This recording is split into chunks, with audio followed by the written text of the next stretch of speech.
நெல்லை மாவட்டத்தில் கடந்த ஒரு மாதத்துக்கு மேலாக மாலையில் தொடங்கி காலை வரையிலும் கடுமையான பனி வாட்டி வதைத்து வந்தது.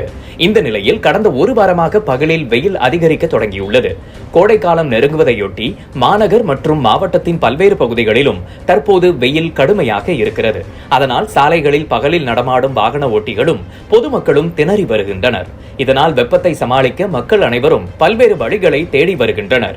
அதன் ஒரு பகுதியாக குளிர்ந்த தண்ணீர் குடிக்க மக்கள் விரும்பினாலும் அதனை இயற்கையான முறையில் குளிரச் செய்து குடிப்பதற்காக மண் பானைகளை வாங்குவதில் ஆர்வம் காட்டி வருகின்றனர். கோடை வெயிலை சமாளிக்கும் வகையில் ஏழை எளிய நடுத்தர மக்களின் குளிர்சாதன பெட்டியாக திகழும் இந்த மண் பானைகள் விற்பனை மும்முரமாக நடந்து வருகிறது. வெயில் காலம் தொடங்கியதையொட்டி மாநகரின் பல்வேறு இடங்களில் சாலை ஓரங்களில் மண்பானைகள் விற்பனைக்கு வைக்கப்பட்டுள்ளன.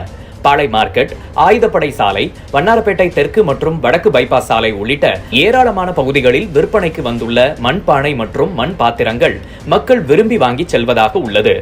மண்பானையில் தண்ணீர் வைத்து அருந்தினால் உடலுக்கு குளிர்ச்சியும் ஆரோக்கியமும் கிடைக்கும் என்பதால் கோடை காலத்தை சமாளிக்க மக்கள் அனைவரும் மண்பானைகளை வாங்க ஆர்வம் காட்டி வருகின்றனர். சாதாரண மண்பானைகளில் இருந்து சற்று புதுமையாக குழாய் பொருத்தப்பட்ட மண்பானைகள் மற்றும் சிறிய அளவிலான குடுவைகளும் விற்பனைக்காக வந்துள்ளன. இதில் சாதாரண மண்பானைகள் 80 ரூபாயிலிருந்து 200 ரூபாய் வரையும், குழாய் பொருத்தப்பட்ட மண்பானைகள் அளவுக்கு ஏற்ப 200 ரூபாயிலிருந்து 350 ரூபாய் வரையும், குடுவைகள் 50 ரூபாயிலிருந்து 100 ரூபாய் வரையும் விற்பனை செய்யப்படுகிறது.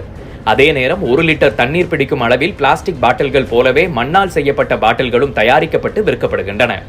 இவை 150 ரூபாய் வரையிலும் விற்கப்படுகிறது. இவற்றை பொதுமக்கள் பலரும் ஆர்வமுடன் வாங்கி சென்ற வண்ணம் உள்ளனர்.